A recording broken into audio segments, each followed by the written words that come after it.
abordado, que hemos tratado de abordar.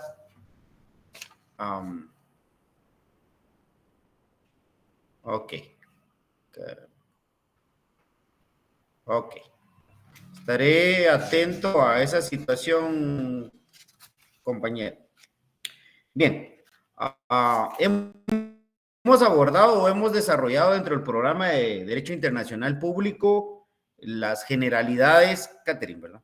Gracias, Catherine. Las generalidades en relación al Derecho Internacional Público 1, en primera instancia abordamos de manera muy concreta y puntual el tema de las definiciones o conceptos que se puedan manejar en relación al Derecho Internacional Público. Esto en virtud de distintos autores que han tratado de desarrollar o han tratado de determinar a través de la doctrina que es el derecho internacional público. Asimismo, también hicimos un análisis en relación a las ciencias auxiliares que van a coadyuvar al proceso de desarrollo del derecho internacional como tal. Hoy vamos a abordar dos cuestiones importantes también y necesarias en relación a qué es el derecho interno y qué es el derecho externo, los versus, ¿verdad? O los pro y contras, digamos así, en su momento de la aplicación de... Bueno, solo porque estamos en tiempo, le voy a permitir al compañero Fernando que se incorpore a la clase, pero después de las 6:15 ya no voy a permitir que se puedan anotar a la clase o que se puedan incorporar a la clase. Bueno, para los 48 compañeros que están en este momento en la clase, son los únicos a los cuales les voy a permitir que se puedan anotar en el listado de asistencia.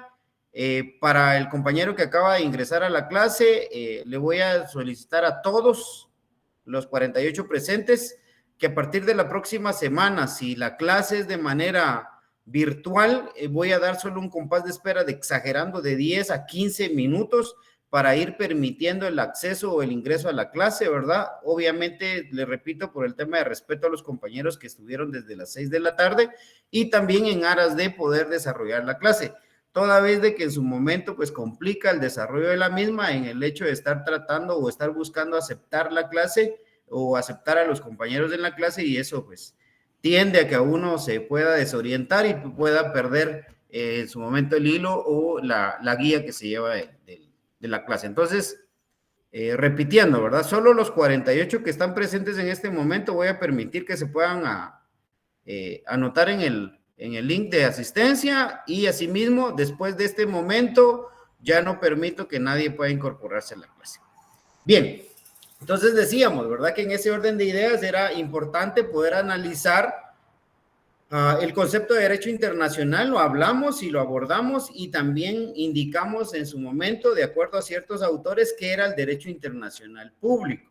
Y tomando en consideración esta situación, todos, o al menos casi todos, confluyen en una situación, ¿verdad? Que en su momento el derecho internacional público lo que pretende es poder regular las relaciones que se van a dar entre los estados que han tomado la libre determinación de ser parte de, ¿verdad? En este caso, de organismos internacionales, tales como la Organización de Estados Americanos, la Organización de las Naciones Unidas, que es en la cual confluyen todos los estados que han tomado la determinación de ser parte de, ¿verdad? Entonces, es necesario e indispensable, y de hecho hoy lo vamos a abordar en la clase, ¿verdad? De que para hacer un análisis o una diferenciación en cuanto al tema del derecho interno y el derecho externo, se le faculta, ¿verdad?, al Estado para que pueda tomar la libre determinación de ser parte o no de un convenio o de un tratado. Sin embargo, al momento de que el Estado como tal permite, a través de la manifestación de su voluntad, ser parte de ese tratado, ser parte de ese convenio o ser parte de esa organización internacional, ya no es facultativo para el Estado el venir y rechazar o en su momento determinar que el derecho interno es contrario a lo que en su momento está estableciendo el derecho internacional como tal a través de ciertos instrumentos, ¿verdad?, de regulación que van a permitir establecer las reglas del juego y las condiciones a través de las cuales se van a desarrollar las relaciones. Esto en virtud de lo que hablábamos, ¿verdad? En cuanto al tema del concepto de derecho internacional como tal y poder hacer ese análisis. Se estudia el derecho internacional como una clase y específicamente dentro del 9º semestre la estudiamos como derecho internacional público, asignándole un código que es el 244. Cuando ustedes soliciten la certificación de cursos, o ya sea del 9º semestre o del 10º semestre, le van a estar asignados o cargados, solo un momentito, por favor.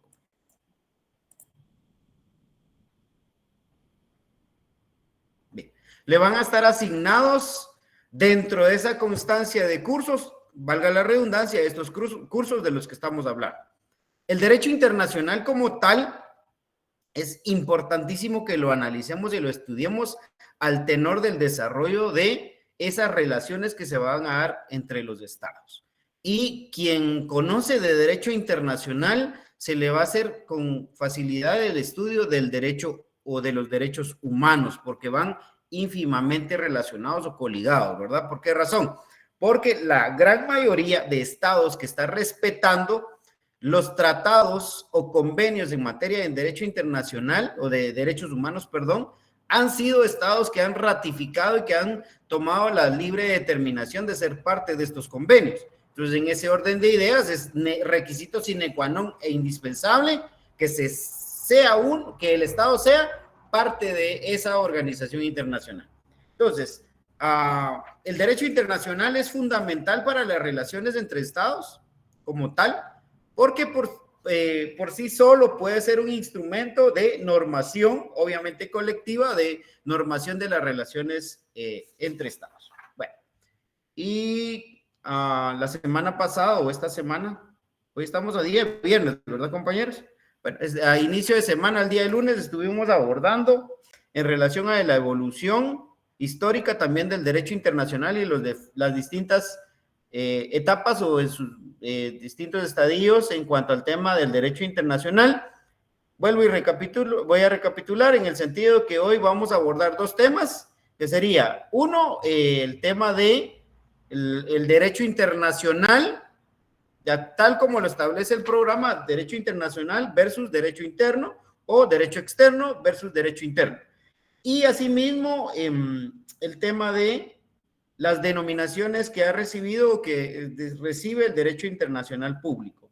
Para el día lunes, primeramente Dios, vamos a tener la oportunidad de conocernos o tener la oportunidad de desarrollar la clase de manera presencial o física, y ese día vamos a estar abordando el tema de las fuentes del derecho internacional y vamos a hacer como un esquema mental y analítico en relación a cuáles son las fuentes que le dan origen al derecho y per se, ¿verdad? Por sí mismo, también así establecer ese procedimiento que se debe desarrollar o que se debe seguir para poder tener una norma jurídica y que esa norma jurídica obviamente pueda ser sujeta a análisis y sujeta a determinaciones y por lo tanto tener un carácter imperativo, ¿verdad? Y al tener un carácter imperativo se convierte en una norma de carácter obligatorio. Bien, haciendo ese breve resumen, ¿verdad? O ese breve análisis en relación a lo que hemos visto en estas últimas 3 clases y el día de hoy nuestra 4ª clase, vamos a desarrollar el tema que les comentaba. Segundo, por favor, compañeros.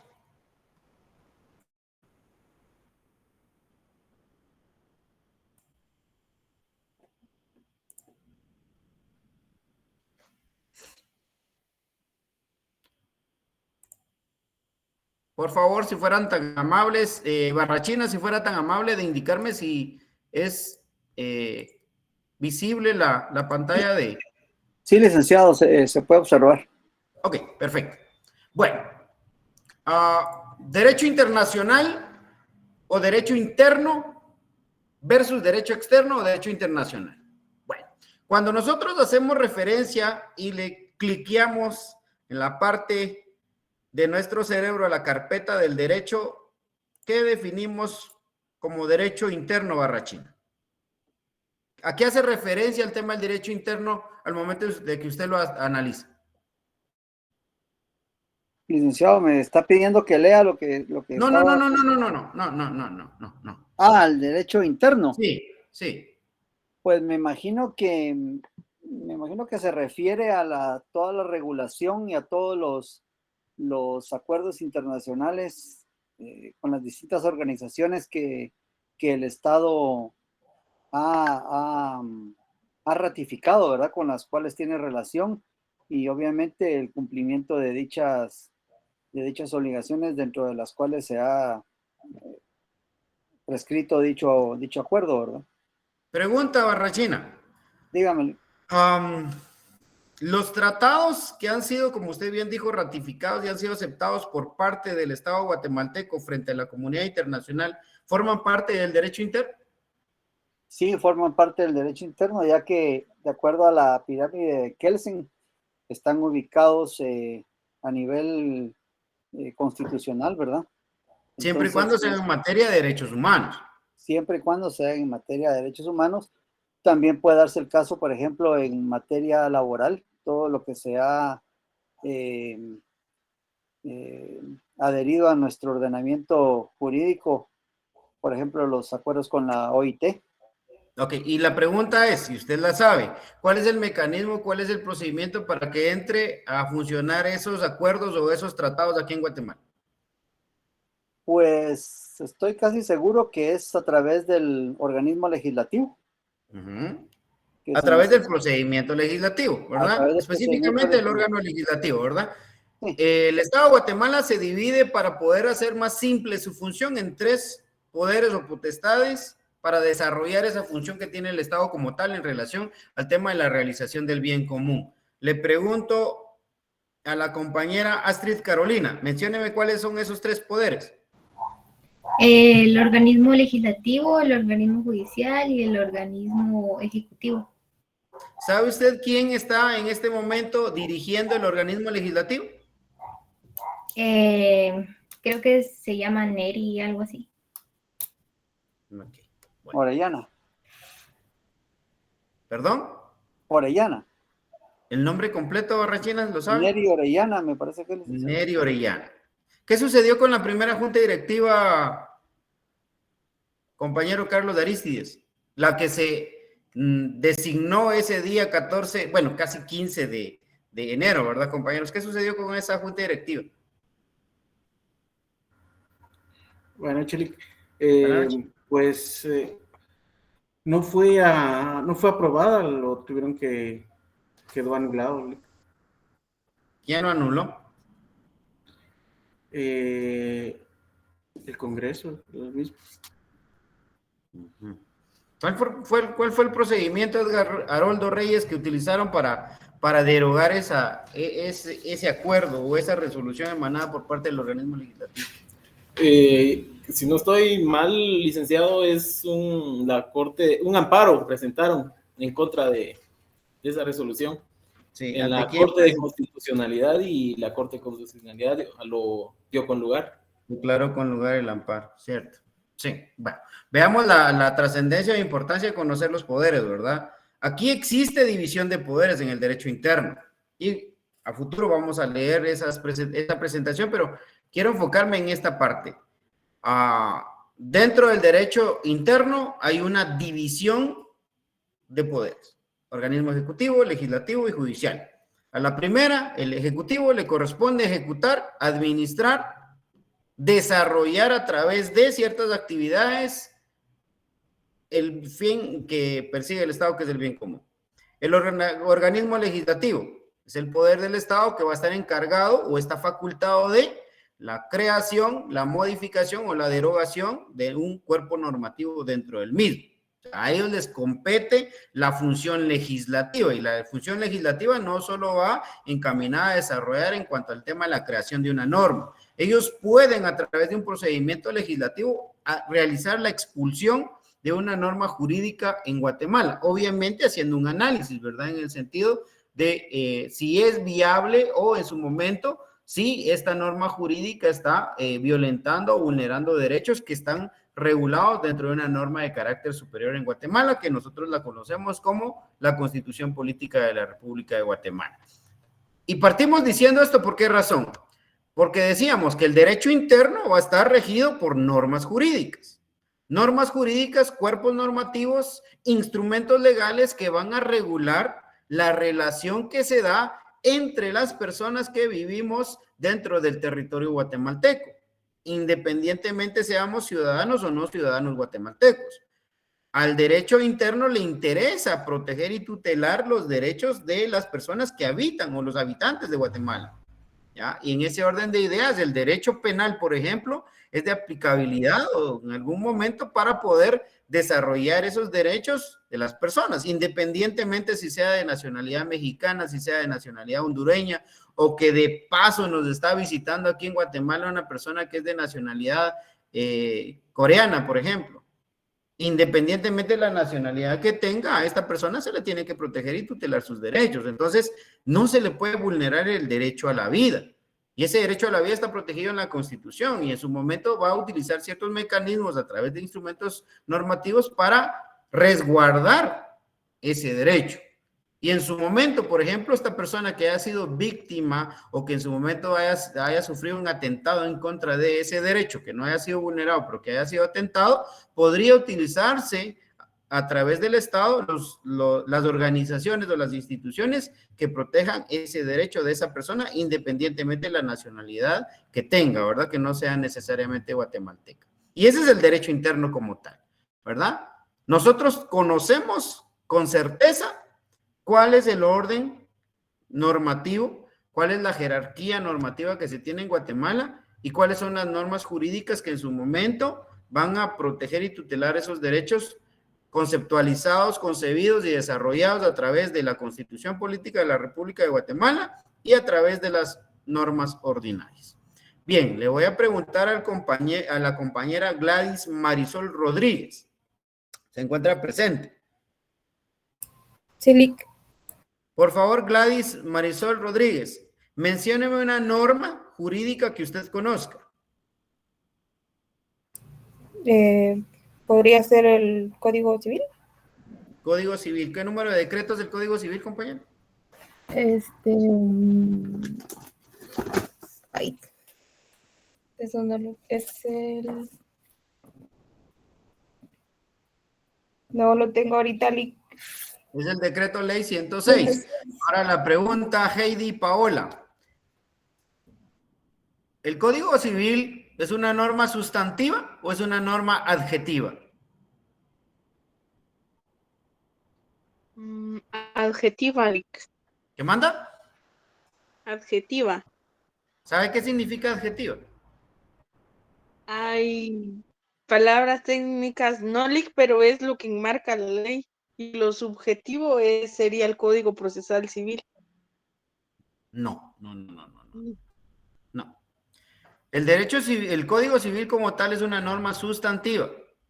Al revés. ¿Por qué razón? Porque el Código Civil no desarrolla ningún procedimiento o no establece ninguna forma de solucionar conflictos a través de un proceso. El Código Procesal Civil y Mercantil, esa sí sería una norma adjetiva. ¿Por qué? Porque te regula un proceso, ¿verdad? Pero el Código Civil es una norma sustantiva. Bien, vamos a preguntarle a Judith García. Judith. Buenas noches, licenciado. Mencióneme 3 normas adjetivas en Guatemala que regulen derecho adjetivo. Licenciado, buenas noches. Disculpe, ¿puede repetir lo de ley sustantiva y adjetiva? Por favor, no me quedó muy claro. Claro, con mucho gusto. Mire, pues, las normas sustantivas son aquellas que van a regular... Deme un segundito, Judith. Ahorita le doy la palabra. Okay. Las normas sustantivas dentro del derecho interno van a ser aquellas normas que van a regular instituciones, ¿ya? Que pretenden resguardar o tutelar derechos. Ejemplo, el derecho civil es una norma sustantiva. ¿Por qué razón? Porque regula ciertas instituciones. Ejemplo, el tema de la institución de familia, la institución denominada patria potestad, la institución denominada parentesco, el tema de los alimentos, el tema de la tutela y otras más que están reguladas en el libro primero. ¿Sí? Eso es derecho sustantivo. Sin embargo, ¿qué sucede si existe un conflicto entre Judith, por ejemplo, que ella es mi hija, y Hugo Hernández? Si bien es cierto, la institución que se está evaluando, discutiendo, es una institución regulada o enfocada al tema del derecho de familia, y podría ser, por ejemplo, el tema de parentesco, en virtud de que yo no quiero reconocer a Judith, ¿sí? El parentesco. El parentesco es la institución del derecho civil a través de la cual se va a generar un vínculo entre una persona y otra, siendo esta una que desciende de la otra, por ejemplo, el tema del parentesco por consanguinidad, o el parentesco por afinidad que se crea entre los cónyuges, ¿verdad? Y los familiares de este. Bueno, regresamos al punto, derecho sustantivo. El Código Civil regula el tema de el parentesco. Ahora bien, ¿soy pariente yo de Judith? Bueno, ¿qué tipo de pariente soy? Bueno, determinamos que ella es mi hija, ella es mi descendiente. ¿Vamos bien? Hasta ahí estamos nítidos con el tema del derecho civil porque es derecho sustantivo y le regula los mecanismos en cuanto a configurar esa institución. Ahora vamos a la parte adjetiva o procesal, cuando surja un conflicto. Resulta que Hugo Hernández no quiere reconocer su obligación de alimentos que tiene sobre Judith, o en su defecto no quiere reconocer que Judith es su hija. Siendo una situación, una institución de derecho sustantivo, se traslada a un plano adjetivo. Y esa sería una norma adjetiva. La norma adjetiva sería aquella que va a desarrollar los mecanismos o procedimientos enfocados a resolver un conflicto o una situación que se está desarrollando por situación de una institución de derecho sustantivo. Entonces, hablamos de derecho adjetivo al tenor de el procedimiento que se va a dar. Hugo Hernández no quiere reconocer a Judith. Ok, entonces vamos a demandar a Hugo Hernández en un juicio ordinario de filiación para determinar que efectivamente Hugo Hernández tiene un vínculo consanguíneo con Judith, ¿ya? Pero eso se desarrolla en una norma adjetiva, porque la norma adjetiva le regula el procedimiento, el proceso para resolver esa situación que deviene de una norma sustantiva. ¿Vamos bien hasta ahí? ¿Quién me haya preguntado? Sí, licenciado. Gracias. Okay, perfecto. Entonces le preguntaba yo a Judith. Judith, por favor, apoya a la clase indicando 3 normas sustantivas. Sustantiva sería el Código Civil, Código Penal, Código de Comercio. Gracias, ahí estamos. 3 normas sustantivas. Le cambié la pregunta, ¿verdad, Judith? Era procesal, era derecho adjetivo, pero está bien, ya me respondió. A ver, veamos. María de los Ángeles. Creo que es María de los Ángeles y Yescas. María de los Ángeles a la 1. María de los Ángeles y Yescas a las 2. María de los Ángeles y Yescas a las 3. ¿Puede responder, compañera? Lick, parece que no le sirve el micrófono. Ok. Bueno, diga que respondió. A ver, compañera, bueno, ahí a través de mensaje. Menciónenme 3 normas de carácter adjetivo o que regulen derecho adjetivo. Ayúdele, Martín, André. Puede ser el Código Procesal Civil, Código Procesal Penal y no sé, ¿qué otro?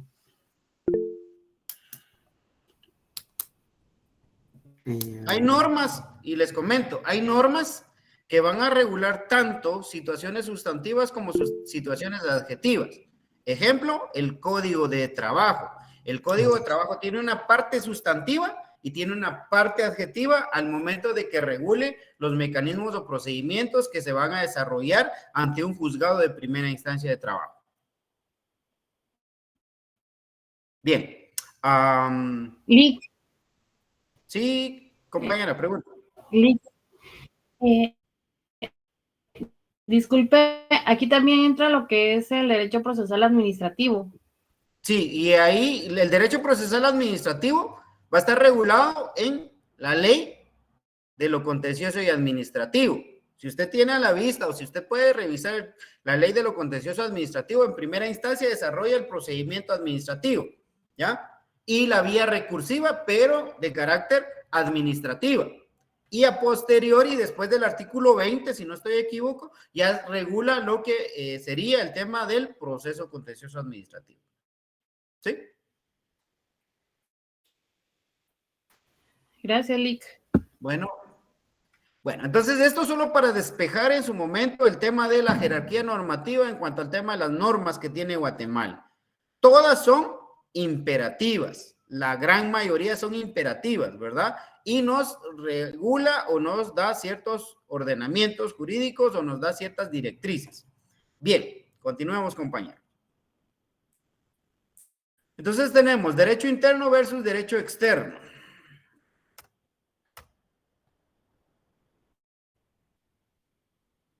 Entre los distintos autores han existido discusión para establecer si el derecho nacional o interno y el derecho internacional o externo son dos ordenamientos jurídicos distintos, o si por el contrario constituyen uno solo. Por lo cual, o por lo tanto, se hace el análisis o la perspectiva a través de dos escuelas. Una escuela monista y una escuela dualista. La escuela monista va a afirmar que el derecho interno y el derecho externo forman un solo orden armónico y son manifestaciones de un solo concepto.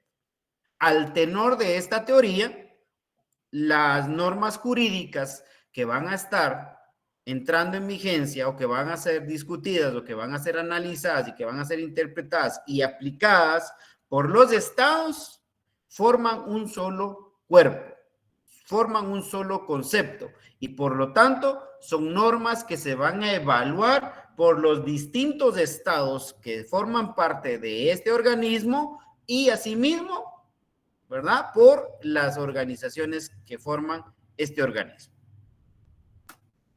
Asimismo, también tenemos la teoría dualista.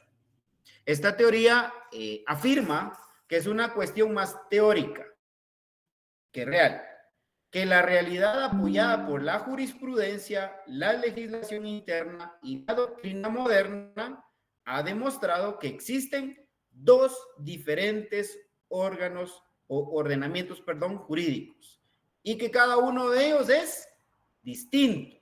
Y que cada uno de ellos es propio y que a cada uno de ellos se va a establecer normas propias o reglas propias, ¿sí? Dos escuelas, dos orientaciones. Por su parte, la teoría, la escuela monista establece que existe un solo cuerpo normativo y que ese cuerpo normativo confluye y forma un solo concepto. Y en el caso de la teoría, de la escuela dualista, hace una separación o división del estudio de las normas jurídicas, indicando que cada una de ellas se debe de estudiar por aparte. Cada una de ellas va a tener una orientación distinta.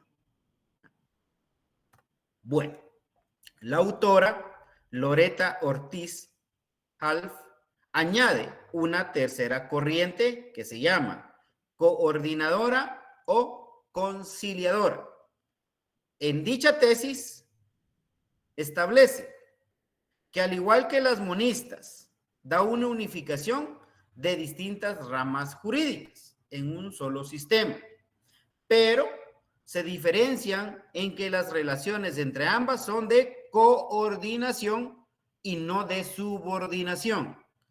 El derecho interno no se encontrará en ningún momento subordinado al derecho externo o viceversa, que el derecho externo se encuentre subordinado al derecho interno. ¿Ya? Hay una función conciliadora o función coordinadora. ¿Qué significa esto? Que en su defecto, ¿verdad?, la norma jurídica lo que pretende es armonizar la relación que existe entre el derecho interno y el derecho externo, tutelando y protegiendo los derechos, pero siendo a la vez imperativa. Bueno, para poder estudiar y poder analizar el derecho interno y el derecho externo, tenemos que partir de ciertas diferencias. Y la primera diferencia va a ser la siguiente. obligatoriedad de la norma. ¿A qué se refiere la obligatoriedad de la norma? Vamos a escuchar a los compañeros. A ver, compañero Santiago Arturo, ¿a qué hace referencia en su mente el tema de obligatoriedad de una norma?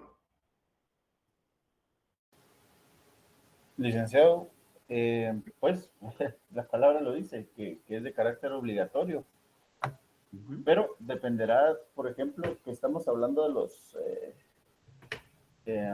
acuerdos que son de carácter constitucional, pues son de aplicación general a todo el territorio. Bueno, partiendo de la primera diferencia, y dijimos, lo dejamos abierto en el sentido de hacer el análisis entre el derecho interno y el derecho externo, o sea, la obligatoriedad de la norma como tal. Partamos de la premisa del derecho interno. A ver, compañero Sebastián Díaz, ¿a qué hace referencia en su mente el tema de que una norma jurídica sea de carácter obligatorio?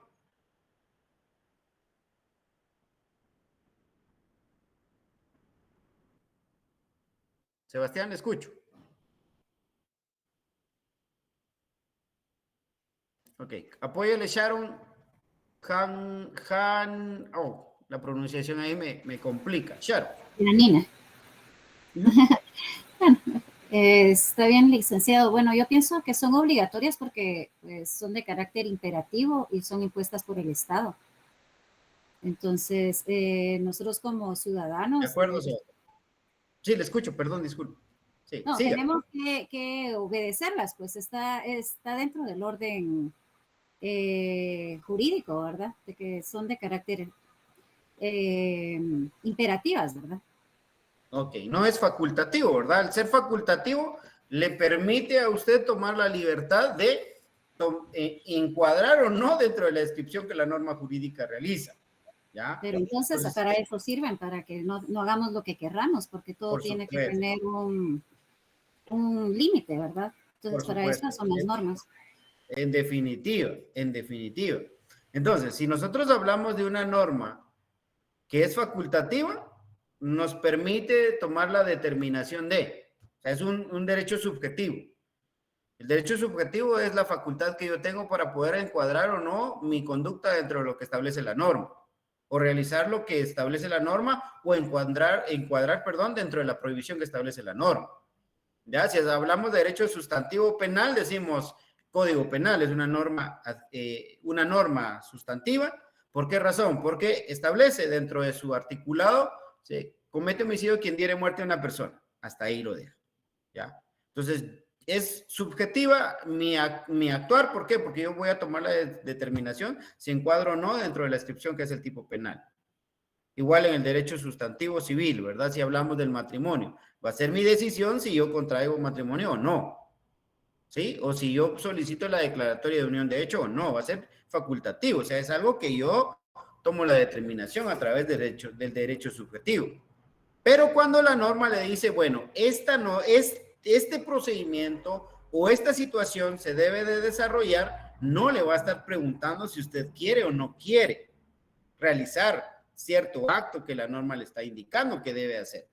Por ejemplo, ¿verdad? Si hablamos nosotros de la ley de tránsito, ¿verdad? Que de hecho se vuelve en cierto momento inoperante una norma jurídica al tenor de la inobservancia de la misma y obviamente al tenor de la idea de que el Estado tampoco utiliza su poder coercitivo para forzar al ciudadano o forzar a la persona para cumplir esa norma jurídica.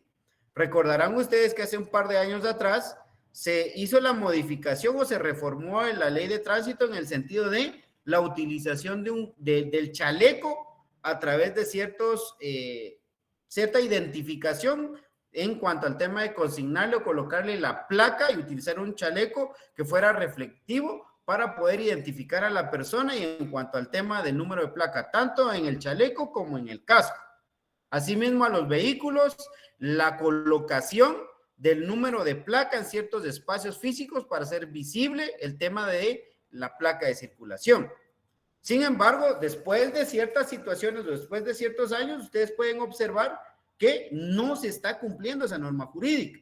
Sin embargo, si ahorita quisiera utilizarse el derecho, ¿verdad? Como tal coercitivo que tiene el Estado, podría tomar nuevamente el tema de las disposiciones que se están dando y obligarme a mí que cuando yo esté circulando en la vía pública, lleve casco con la identificación del número de placa y asimismo el chaleco, ¿sí? Entonces, no es algo que el Estado le está diciendo, mire, Hugo Hernández, si quiere hacerlo, hágalo, si no, no tenga pena, igual no hay ningún problema. No es facultativo, es imperativo, ¿sí? Es de carácter obligatorio. El tema de, por ejemplo, de caso contrario, pues yo estaría diciendo, bueno, yo no tengo el deseo de cumplir con esa norma, no me la apliquen a mí, ¿ya? Mire, aplíquesela a Sharon, pero a mí no me aplique nada, yo no estoy dispuesto a tomar en consideración estas situaciones. Entonces, vamos al punto de la obligatoriedad de la norma. La norma es de carácter obligatorio en derecho interno, en definitiva. El derecho interno va a regular esas normas imperativas y que va a establecer cuáles son los lineamientos a través de los cuales se va a regir la relación que se dé entre Rosalinda y Santiago Arturo, por ejemplo. ¿Sí? La imparcialidad de la norma, o sea, debe haber en su momento una situación de análisis al tenor de la estabilidad de la norma en cuanto a la aplicación de la misma, ¿ya? Hablábamos también, perdón compañeros, disculpen, que en el derecho internacional público los estados pueden decidir si se compromete a cumplir o no con una norma o una obligación en particular. Versus el derecho interno, ¿verdad? Que en el derecho interno el cumplimiento de una norma es de carácter obligatoria y general para todos. Bueno, ¿por qué razón en el derecho internacional los estados tienen la capacidad o facultad de decidir si se comprometen o no a cumplir con una norma o una regla específica? A ver, alguien que me ayude por acá. Lick, disculpe, tal vez a través de la ratificación. ¿Qué manda?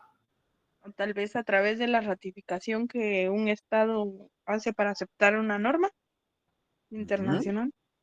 Ok, veamos. Partiendo del tema de la obligatoriedad, ¿por qué para los estados no es obligatorio el tema del cumplimiento de una norma? ¿Cuál sería el primer análisis por soberanía? En definitiva, pero ¿cuál sería el primer análisis que tendríamos que hacer en cuanto al tema de desarrollar la obligatoriedad de una norma para un estado? A ver, compañera Juliana Ramírez. ¿Qué considera usted, Juliana? ¿Por qué razón? Solo Juliana a la una, Juliana a las dos. Aquí, solo espérame, es que mi combo se traba. Ay, qué risa, me iba a colgar.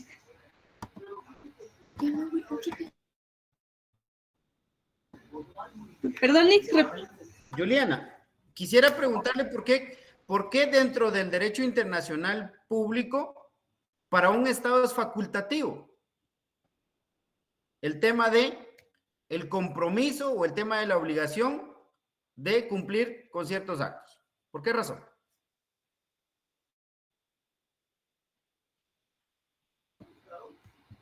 Ay, Nick, no. ¿No? No, la verdad no. Perfecto. Marvin Armando. Y buenas noches, licenciado. Buenas noches. Creo que por el tipo de gobierno representativo y en ese caso el organismo ejecutivo a través de el ministro de Relaciones Exteriores se analizan todo eso. Y entonces, para que no entre en confrontación esas normas internacionales con el derecho interno. Entonces, para eso tiene que hacer un análisis previo para que también no influye también la soberanía, y la independencia hasta cierto punto de los poderes y del Estado como tal, en este caso de Guatemala. Entonces, ellos deciden si sí o no. Ok. Bueno, vean. El link decepcionado. ¿Qué manda? De nosotros. El LIC ¿Qué más? decepcionado de nosotros. No se preocupe. Licenciado, se me venía, pensaba yo ahorita que también podría ser porque no son normas a nivel constitucional, o sea, no son todas normas en materia de derechos humanos, entonces no entran todas en normas constitucionales. Entonces la jerarquía baja en el poder que tienen estas normas. Ujú. Bueno, mire pues, o escuchen más bien todos. La norma internacional como tal, o el tratado o convenio internacional como tal, por lo que en algún momento algunos compañeros decían de la soberanía y ser un Estado independiente y soberano, no está obligado a ser parte de, ¿ya? Es algo facultativo. Es una decisión del Estado si desea o no ser parte de ese convenio o ese tratado. Es por ello que nos vamos a lo que establece esta definición. Solo un segundito, por favor. En el derecho internacional público, los estados pueden decidir. ¿Por qué? Porque es facultativo. Si se comprometen o no, ¿sí? Entonces, ¿qué es lo primero que tenemos que destacar en esta lectura? Que se le va a dar la posibilidad al Estado de tomar la determinación si quiere ser parte o no del tratado. Si no quiere ser parte del tratado, pues básicamente no comparece. No manifiesta su voluntad o su intención de formar parte de ese tratado. A eso se refiere el tema de que la norma no va a ser obligatoria para ellos. Pero ojo, ¿cómo es que no va a ser obligatoria o por qué es que no va a ser obligatoria para ellos? ¿Por qué? Porque ellos no dijeron que estaban de acuerdo con la aceptación de esa norma. Ellos no manifestaron su voluntad para ser parte de ese tratado. ¿Ya? En cambio, en el derecho interno, no le están preguntando a Sharon si quiere o no a través de la aceptación y ratificación. Pero eso va a ser en su momento ya cuando se esté dando el reconocimiento del tratado, compañera. ¿Ya? En cambio, dentro del derecho interno, se crea la norma y no le están preguntando a Sharon si quiere o no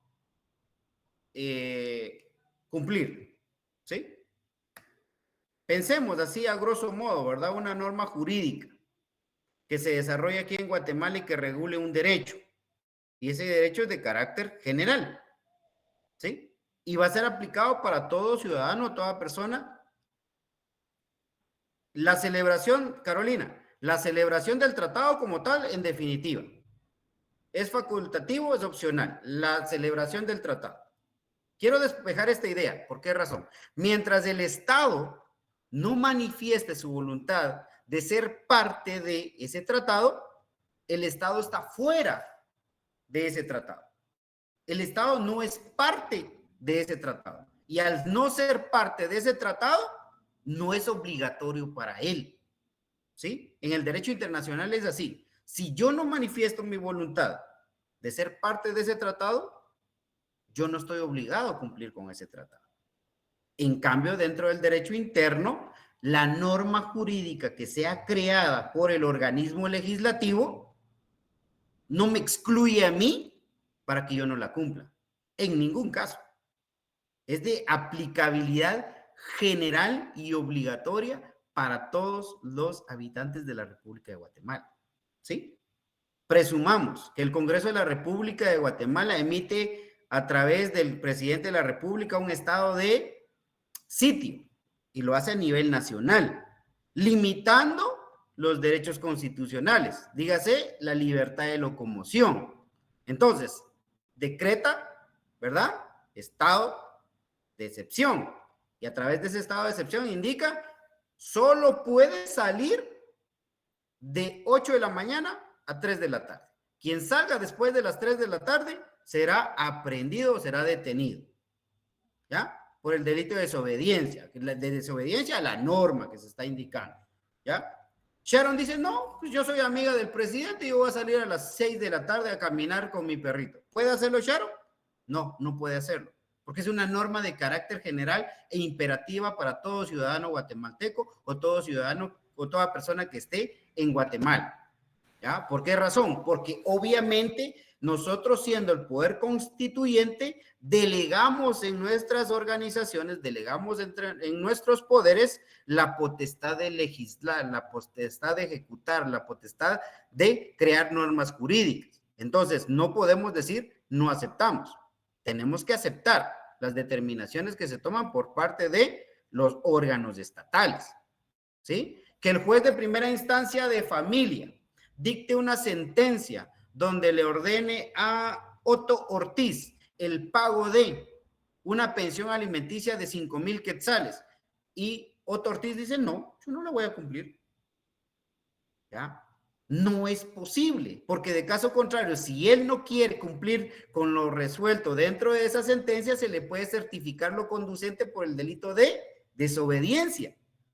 ¿Ya? O en su momento, dentro de un juicio, podría solicitarle el tema que se le certifique lo conducente por el delito de negación de asistencia económica. El Estado tiene la forma de cómo venir y presionarnos para que nosotros cumplamos con lo que nos está ordenando. Pero eso es por mandato legal, porque la misma Constitución establece que está delegado ese poder del pueblo en los poderes estatales, y es de carácter obligatorio y general la observancia de la norma. Ahora bien, en el derecho internacional no lo es así, porque es una facultad del Estado tomar la determinación si forma parte o no de ese tratado. Llaman a Guatemala y le dicen, mire, estamos celebrando un tratado de X situación, ¿ya? Por ejemplo, para regular el tema del aborto, donde va a ser aceptable, y va el Estado que forme parte de ese convenio permitirá que dentro de ese Estado se pueda autorizar la práctica del aborto. Entonces viene Guatemala y analiza de acuerdo a sus circunstancias políticas, ¿verdad? Y sociales, y pues no quiere formar parte de ese convenio, de ese tratado. ¿Puede la comunidad internacional obligar al Estado de Guatemala a formar parte de ese convenio? No. Y obviamente, como Guatemala no lo aceptó, como Guatemala no participó en el mismo, cuando entre en vigencia ese tratado o ese convenio, Guatemala no está obligado a cumplirlo. Pregunto por ahí, compañera Mónica Claudina. ¿Me escucha? Nelly Lisette Romero. Sí, Lick. ¿Sí me escucha? Sí, Lick. Ok. ¿Quedó clara la diferencia? Totalmente, licenciado. Sí, ok, perfecto. Bueno. Perdone, ya una vez que Guatemala haya aceptado y ratificado, como lo dice el artículo 46, creo yo, ya entra también como parte de obligatorio para Guatemala. Sí, al momento que Guatemala acepta el tratado, él se está comprometiendo a cumplir. Por ejemplo, usted mencionó el ejemplo del aborto. Si Guatemala lo hubiera aceptado y ratificado, entonces ya podría ser legal acá en Guatemala. De hecho, tendría que entrarse a conocer a través del organismo legislativo la creación de una norma jurídica que regule el tema del aborto. ¿Vamos bien? Sí. Eso no me quedó claro, la verdad. O sea, si tomemos que ya Guatemala lo aceptó y lo ratificó, luego, ¿qué procedería? Lo que se mencionó. Guatemala tiene que crear una norma jurídica de derecho interno que regule esa institución o que regule esa actividad. Eso estaría en el artículo 165 de la Constitución Política, licenciado, donde dice atribuciones, corresponde al Congreso de la República abrir y cerrar sus periodos. Sí, a través del procedimiento legislativo, ese convenio tratado entra a Guatemala como una norma jurídica de carácter o de derecho interno guatemalteco.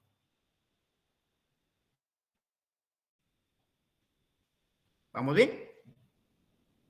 Sí, Licar.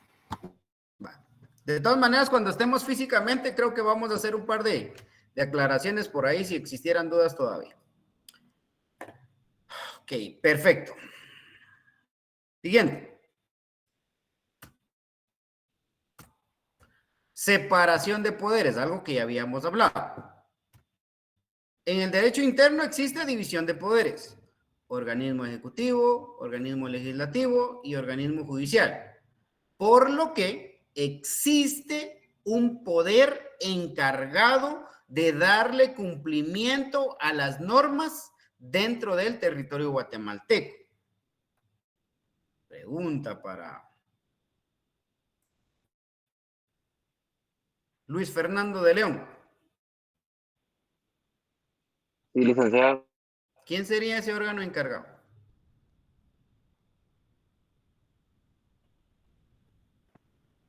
Perdón, el órgano encargado para.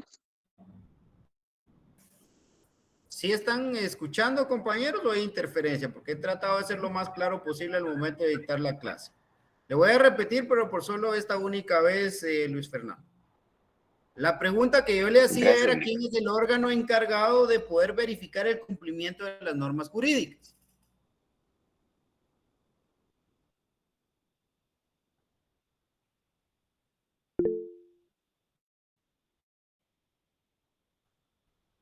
No sé si me escuchó, Luis Fernando. Bien, licenciado, bro. Tengo mis dudas ahí.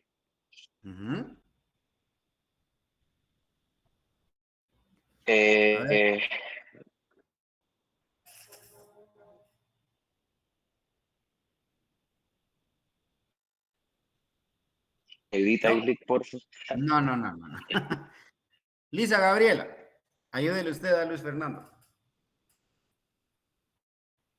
No, Licenciado, buenas noches. Considero que el organismo judicial. Sí, ahí sí. Judicial. ¿Sí? El organismo legislativo no es el encargado de verificar si se está cumpliendo con la norma. El organismo legislativo está encargado de crear normas jurídicas, de derogarlas o abrogarlas, pero no es función del organismo legislativo verificar si se están cumpliendo. El organismo ejecutivo obviamente no, el organismo ejecutivo va a tener como finalidad ejecutar las acciones que van encaminadas a desarrollar la política estatal, ¿verdad? La realización del bien común. Obviamente le corresponde con exclusividad a los órganos jurisdiccionales, ¿verdad? Y hay órganos jurisdiccionales de distintas clases. Le pregunto a Laura Fernanda. ¿Está presente en la clase, Laura? Hola, licenciado, sí. Buenas noches. ¿Podría ser tan amable usted de indicarme 3 órganos jurisdiccionales que usted conozca?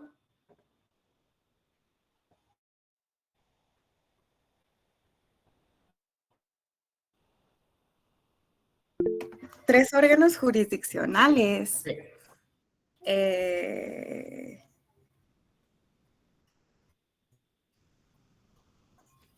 La Corte Suprema de Justicia es uno, licenciado, solo. ¿O estoy confundida? Bueno. Apóyele, Karen Fabiola.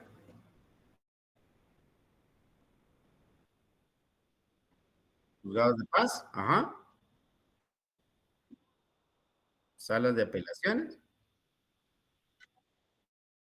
No, la Corte de Constitucionalidad no la incluye dentro de los órganos jurisdiccionales porque ese es un órgano especializado en la protección de las garantías constitucionales reguladas en la Constitución.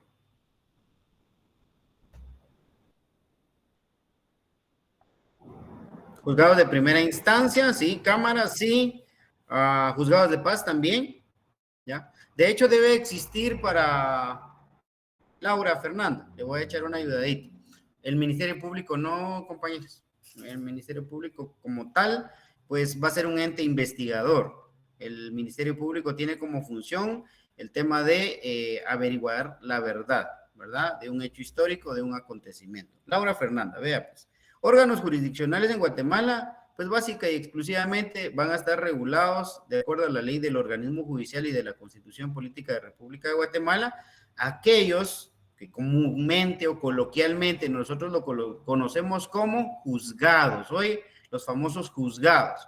Y los juzgados van a clasificarse de acuerdo al conocimiento que se tenga en materia Y la materia puede ser civil, puede ser penal, puede ser laboral, puede ser contencioso administrativo, puede ser económico coactivo, ¿verdad? Esas son las ramas o las áreas del derecho. ¿Por qué la Corte de Constitucionalidad no? Porque la Corte de Constitucionalidad, si usted fuese tan amable, compañerita, de irse a la Constitución Política de la República de Guatemala y leer cuál es la función de la Corte de Constitucionalidad, ¿sí? Ser el órgano especializado para la protección de la Constitución. Si usted se va al organismo judicial, a la ley del organismo judicial, en ningún momento usted va a encontrar a la Corte Suprema de Justicia ahí inserta dentro de la jerarquía de... Si me dan un segundo, voy a tomar... Vamos a ver acá. Un segundito.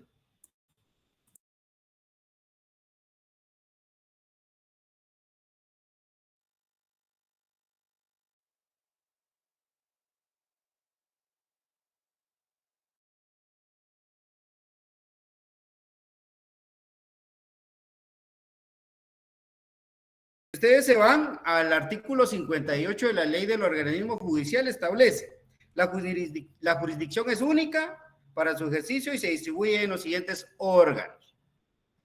A, Corte Suprema de Justicia, que sería el órgano superior.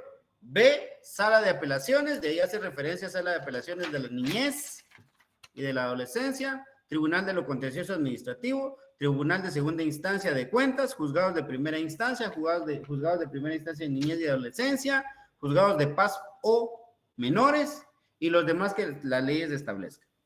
Esos son los únicos órganos jurisdiccionales que existen en Guatemala. La Constitución Política de la República de Guatemala no regula que artículo 58, compañero, de la ley del organismo judicial. La Constitución no regula que la Corte de Constitucionalidad sea un órgano jurisdiccional. Sí, 58, con todo gusto, no hay problema. Vean, aquí la idea es poder ir despejando dudas, ¿verdad? Porque obviamente estos temas son bien importantes. ¿Por qué razón? Porque cuando estamos hablando de la separación de poderes decimos, ¿a qué poder le compete el desarrollo del aseguramiento de que Karen Fabiola esté cumpliendo con una norma jurídica? ¿Ya?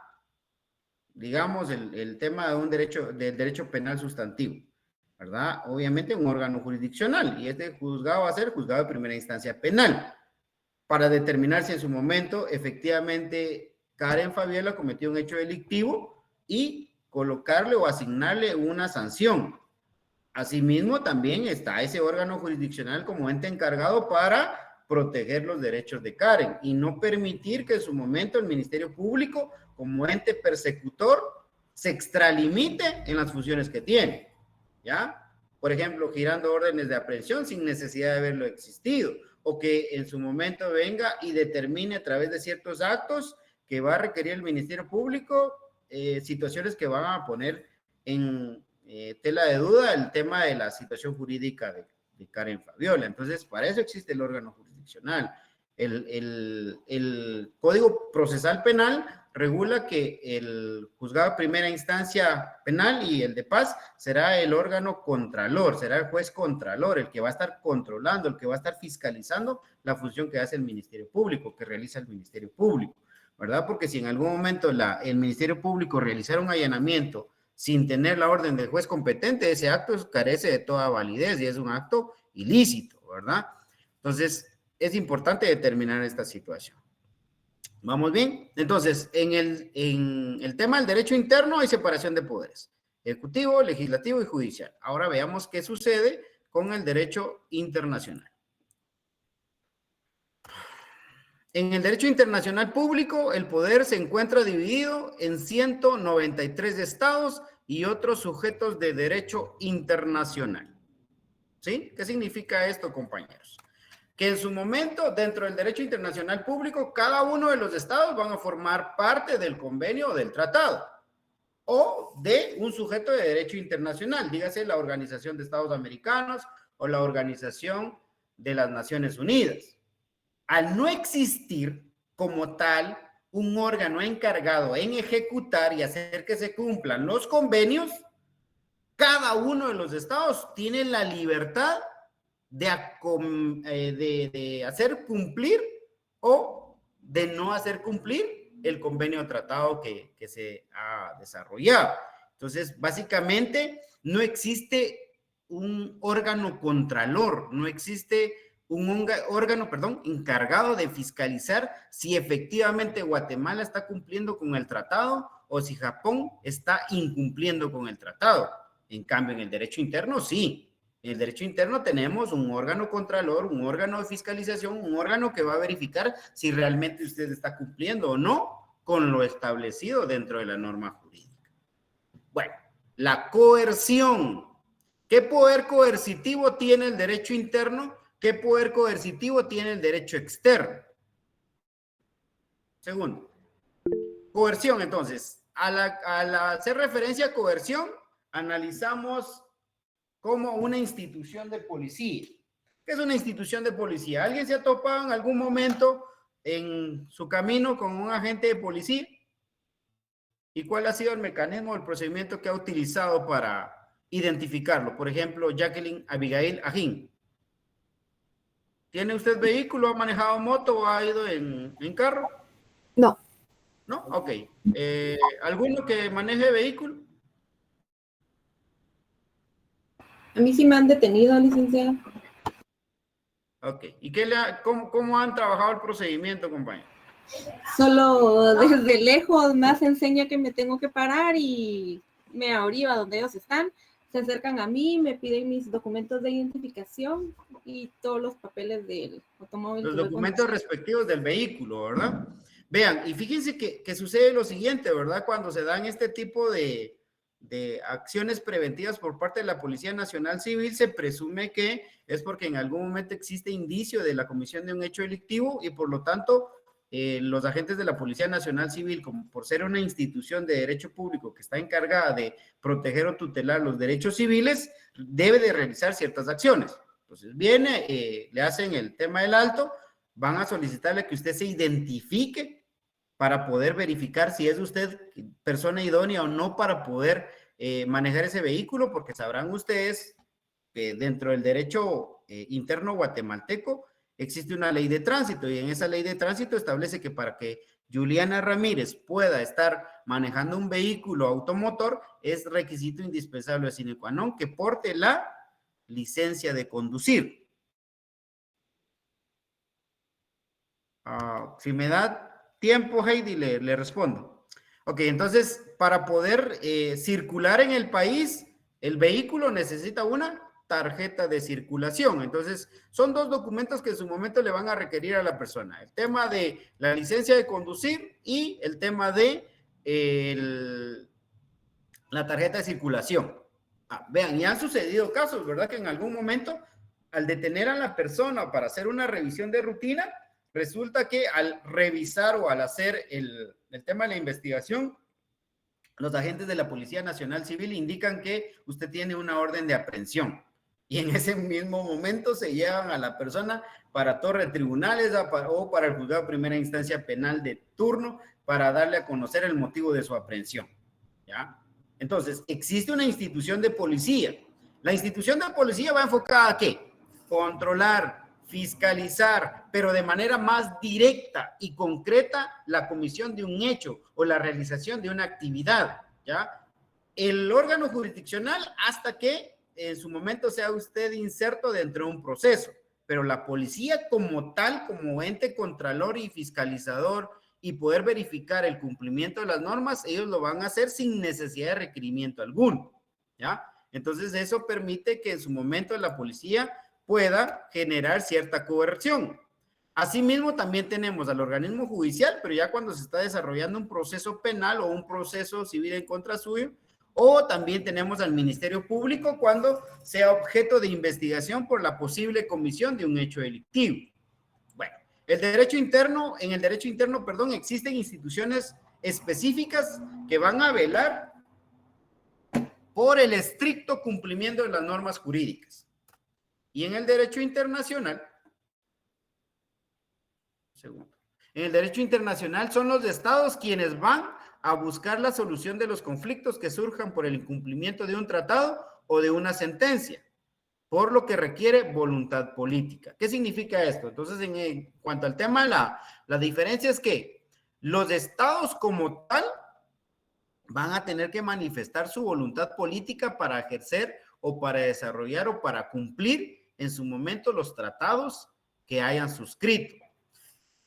Si bien es cierto, es de carácter obligatorio para ellos el cumplimiento de un tratado, no existe como tal aquí, como en el derecho interno guatemalteco, que está la policía, que está el MP o que está el órgano jurisdiccional para verificar que usted cumpla con el desarrollo de una norma. En el derecho interno no existe como tal esa institución.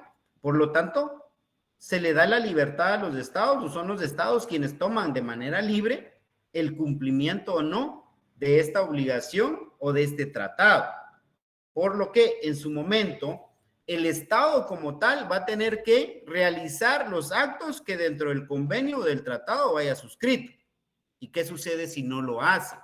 Si no lo hace, el otro Estado con el cual se celebró este convenio va a tener un conflicto con este otro Estado, va a tener problemas, digámosles así, fuera del contexto interno, más allá del derecho externo, ¿verdad? Y podrías hacer la solicitud de la intervención de un órgano internacional, ¿sí? Pero este sometimiento tiene que ser expreso, o sea, ambos estados tienen que estar de acuerdo para el sometimiento del conflicto a través de un organismo internacional. Si no lo hace, no está obligado a, ¿verdad? De ahí tenemos la descentralización y centralización del poder. Bueno, en el derecho interno existe centralización y en el derecho externo existe descentralización. ¿Por qué existe centralización en el derecho interno? El derecho interno es centralizado ya que existen instituciones específicas que velarán por el cumplimiento de las normas, nuevamente, lo que habíamos mencionado al inicio. Y en el derecho internacional público, no hay tribunales específicos, ya que son los tratados quienes van a interpretar y van a hacer cumplir las normas y sí, y solo sí, excepcionalmente se acuden a tribunales internacionales. Por ejemplo, ¿verdad? Que en su momento Guatemala tenga un conflicto con Estados Unidos y solicite la intervención de la Corte Interamericana de Justicia. Sí, solo sí, al momento de que se haga la solicitud, esta organización internacional va a entrar a buscar resolver el conflicto, ¿ya? Pudiendo emitir en su momento esta Corte una resolución. Pero vamos al tenor de que como es un derecho que va a necesitar o va a requerir la voluntad del Estado para poder cumplirlo o no, es necesario que este Estado verifique el cumplimiento y si no lo quiere hacer, él se va a negar a hacerlo. Obviamente, cuando ya veamos ciertos actos que realiza la Organización de las Naciones Unidas o la Organización de las Naciones de los Estados Americanos, puede realizar actos con la finalidad de presionar al Estado, más no de obligar. De ahí tenemos la subordinación de la norma. Antes de continuar con el punto, escucho a Hidalma. ¿A qué se refiere la subordinación de la norma, compañera?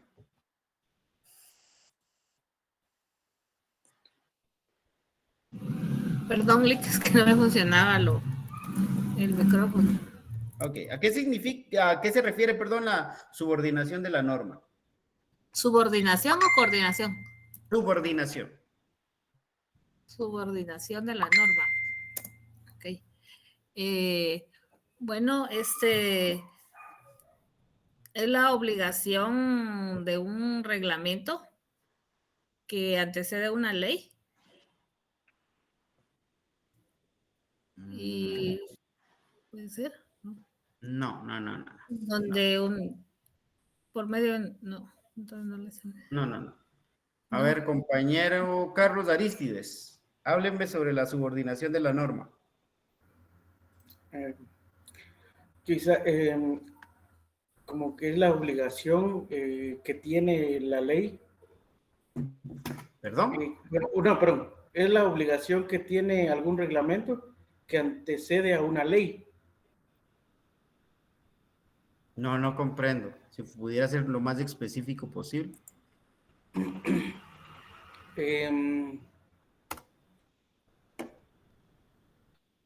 Vamos a ver cómo lo podría decir. Solo un segundo, Aristides, acabo de enviar el link para el tema de la clase, por favor. Solamente 48 estudiantes pueden incorporarse al listado. Si ustedes permiten que alguien más se incorpore, voy a verificar quién lo hizo. O sea, no compartir el link. Este solo es para los que están en clase en este momento. Diga, Aristides. Pues, como que es la facultad para exigir que se cumpla la ley. Facultad de exigir que se cumpla la ley. Licenciado. Sí, dígame, Barrachina. Dos preguntitas. Una es en el tema de la clase. Cuando uno levanta la mano, ¿usted lo puede ver? Fíjese que me cuesta mucho, Barrachina, porque, por ejemplo, cuando estoy presentando la pantalla en este momento, solo se oye el sonido de que hay una notificación, pero no puedo verificar. Si ustedes se pueden dar cuenta aquí no puedo ver en mi pantalla quién es el que me está escribiendo. Entonces, por eso les decía que yo no iba a permitir, solo un segundo, hasta que hago esto, yo puedo ver acá cuando esté listo. De lo contrario, aquí. Pero no tengo acceso a poder verificar si me están escribiendo, ¿no? Entonces no es viable para mí eso. No, es que yo se la he levantado muchas veces pensando en que podía opinar algo, pero... No, claro, sí, por supuesto, pero fíjese que sí cuesta bastante. No es posible. Si yo pudiera verificar... ¿Es posible que interrumpamos en algún momento para poder preguntar u opinar algo? Porque... Sí, claro, por supuesto. Completamente sí, en el aire. No, por supuesto. No, yo creo que es importante el poder hacerlo, porque eso genera discusión. Vean, aquí es importante eso, ¿verdad? Que se genere discusión, que se pueda hacer un buen análisis y que no solamente se tome por aceptado y por cierto lo que yo estoy manifestando. Es importante generar análisis y discusión. ¿Sí? Una era, yo le solicité si podía regresar a la diapositiva de la centralización, que fue la diapositiva anterior, pero si lo puede en su momento, es que como no hemos recibido las diapositivas. Sí, fíjese que no he tenido el tiempo, pero yo espero en Dios el poder hacerlo en estos días. Si no, de todas maneras, les digo, el lunes, primeramente Dios, nos vemos físicamente, ¿verdad? Entonces... en cuanto a eso, ayer el licenciado Pelén comentó que prácticamente no va a ser posible aún porque no hay sede, pero entonces, pues, para que sigamos de manera... virtual, excelente, perfecto. Entonces, deme chance, podemos crear un grupo de WhatsApp tal vez, o podemos ver el tema de la... Sí, también, pero lo que pasa es que créanme que ha sido un poquito complicado para mí estos días, he tenido bastante trabajo, entonces... Este semestre se nos está poniendo bastante cuesta arriba y queremos tener el material lo antes posible, porque si llegaran a hacer exámenes presenciales, pues para tener con el mayor tiempo de antelación el material para hacer algún tipo de lectura, ¿verdad? Ok, perfecto, sí, no tenga pena. Yo esperaría entonces el poder estarle compartiendo a ustedes el material a más tardar el día lunes. Gracias, Lick. Te lo agradeceríamos. Con todo gusto. Mire, y en cuanto a la pregunta que hizo, me gustaría opinar. Sí, claro, con mucho gusto, le escucho. Esa subordinación, no sé si estoy en lo correcto, pero se refiere a que la norma está subordinada a todos esos órganos jurisdiccionales para la aplicación de la misma, y en materia internacional con los tribunales internacionales. Sí, fíjese que la subordinación de la norma hace referencia a que en este caso el derecho internacional como tal va a crear su propio cuerpo normativo a través de los tratados o convenios, ¿verdad? Por ejemplo, Barrachina, ¿verdad? Decidió como representante del Estado mexicano ser parte de este tratado, ¿ya? El derecho interno como tal no permite que el derecho...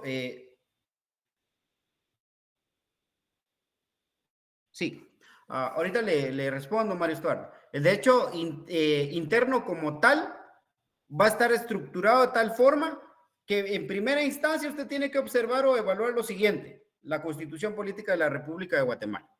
No es que exista como tal per se el tema de la subordinación, sin embargo, sí, y solo sí, las normas que sean jerárquicamente inferiores a la Constitución deben de regular los preceptos que están regulados en la Constitución. y no transgredirlos, limitarlos, tergiversarlos, principio de supremacía constitucional, ¿sí? Podríamos hacer el análisis partiendo de esa perspectiva en cuanto a la subordinación o en cuanto a la observación obligatoria de la norma jurídica de mayor jerarquía, Constitución Política de la República de Guatemala. Sin embargo, dentro del derecho internacional, yo no puedo invocar que en su momento el derecho interno regula algo contrario a algo que se está plasmando dentro del derecho externo, en un convenio o en un tratado. Al derecho internacional no le interesa su derecho interno. Al derecho internacional le interesa que al momento de que usted acepte ser parte de ese tratado o convenio, usted lo cumpla, ¿sí? Entonces, el derecho interno sí se encuentra subordinado. Constitución Política de la República de Guatemala y demás normas normas ordinarias. Derecho internacional público está acá, ¿sí? Y el derecho interno está acá. Entonces, el derecho interno, la norma jurídica de mayor jerarquía, Constitución y normas ordinarias. El derecho externo está acá. Y el derecho interno invoca, mire, no vamos a cumplir lo que acabamos de pactar o no vamos a darle cumplimiento a lo que está pactado en este tratado, toda vez que es contrario al ordenamiento jurídico guatemalteco. No es posible. Al derecho internacional no se le puede indicar subordinación de derecho interno cuando ya haya sido aceptado.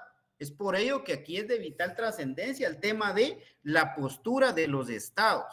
¿Qué postura va a adoptar el Estado en cuanto al tratado o convenio? Si el Estado de Guatemala decide ser parte del convenio, después vamos a hablar sobre el procedimiento que se realiza para poder establecer el tema de un tratado o convenio. Pero si el Estado de Guatemala decide ser parte de ese convenio, no puede en su momento argumentar que existe subordinación, digamos así, del derecho interno en cuanto al derecho externo o que vaya a invocar una norma de carácter interna sobre una norma de carácter externa, que es de derecho internacional, toda vez de que ellos ya lo aceptaron o toda vez que el Estado ya lo aceptó. A eso se refiere el tema de la subordinación. Significa, Lee, que todo acuerdo al que Guatemala se suscriba debe el cumplimiento de esa norma, independientemente si en nuestro ordenamiento jurídico se indica algo contrario. No. De hecho, por eso es que se parte en primera instancia el análisis del Estado, que si esa norma que está pretendiéndose, ese convenio, ese tratado que está pretendiendo celebrarse a Guatemala, no les es viable obtenerlo o ser parte de, el Estado de Guatemala ni siquiera se acerca a manifestar su voluntad que quiere ser parte de, ¿ya? Eso es previo, ¿ya? O sea, el caso hipotético del aborto, que ciertos estados tomen la determinación de volver legal el aborto y se le invita al Estado de Guatemala para que pueda ser parte de. El Estado de Guatemala analiza el tema de el aborto y dice, no estamos de acuerdo, entonces no vamos a participar, ¿ya? Pero cuando ya haya aceptado la participación, cuando ya haya tomado la determinación de ser parte de, lo haya ratificado, ¿sí? Ya no puede invocar, mire, lo que pasa es que en la Constitución Política de la República de Guatemala establece que comete homicidio quien diere muerte a una persona, independientemente si es un bebé o no ha nacido. ¿Ya? Porque persona como tal, de acuerdo a la naturaleza jurídica de la personalidad, de acuerdo a la doctrina, establece que puede ser nacimiento, concepción, viabilidad y la ecléctica, de acuerdo al derecho o la filosofía del derecho interno. Pero al momento que el Estado de Guatemala aceptó como tal la aceptación de este tratado, tendría que cumplir con esa norma. Bueno. Disculpe que lo interrumpa, fíjese que ya el licenciado de la otra clase está... Ok, perfecto. Aceptando. Un segundo, por favor. Ok, disculpen, entonces, sí, ya son 3 minutos que nos pasamos. Vamos a continuar conversando, primeramente Dios, el día de lunes. Estoy a la expectativa de qué es lo que va a suceder en cuanto al tema de la clase presencial o no, ¿verdad? Muy bien, Nick. Bien, buenas noches, compañeros. Un gusto saludarles, buenas noches y buen fin de semana. Feliz noche.